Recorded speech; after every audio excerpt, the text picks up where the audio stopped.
مغرب یہ چاہتا ہے کہ امت مسلمہ کو دبا دیا جائے اور یہ ہماری خواہش اور ہماری مرضی کے مطابق چلیں۔ اب 5 نئی چیزیں تھما دی گئی ہمارے ہاتھ کے اندر کہ 295 بھی ختم کیا جائے، اسی طرح مرزائیوں کو جو کافر قرار دیا گیا اور اقلیت قرار دیا گیا اس کو بھی واپس کیا جائے،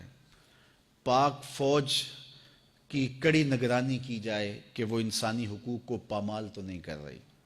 اور اس طرح 5 چیزوں کو ہمارے ہاتھ میں تھما دیا گیا ہے کہ یہ تم نے کرنا ہے۔ اور ختم نبوت کا مسئلہ پہلے ہی اس طرح اس کے ساتھ سلوک کیا گیا وہ کسی سے مخفی نہیں ہے، تو یہ نازک وقت ہے اس امت کے اوپر،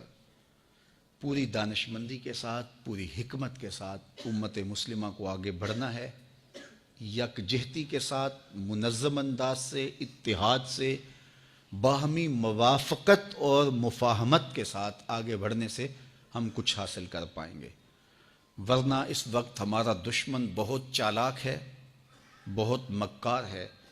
اور بدقسمتی سے 56-57 اسلامی ملکوں کے حکمران الا ماشاء اللہ کا لفظ میں بول رہا ہوں، اسلامی ممالک کے حکمران فرنگی روحوں کے بے حس ڈھانچے ہیں اور یہاں ہمارے اوپر براجمان ہیں، اور ان میں کوئی ہمت نہیں ہے، کوئی طاقت نہیں ہے،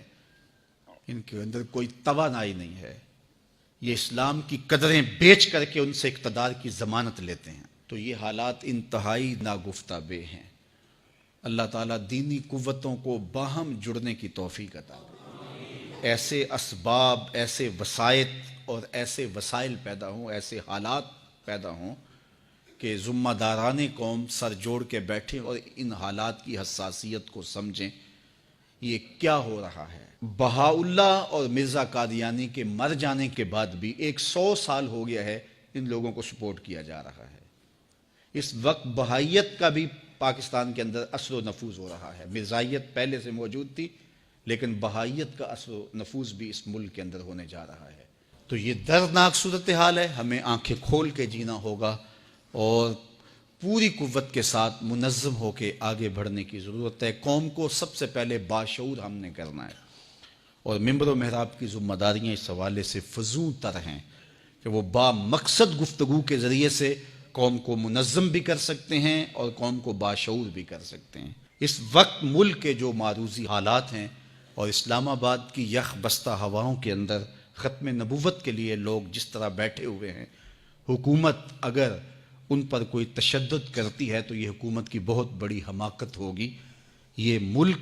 حضور کے نام پہ حاصل ہوا تھا،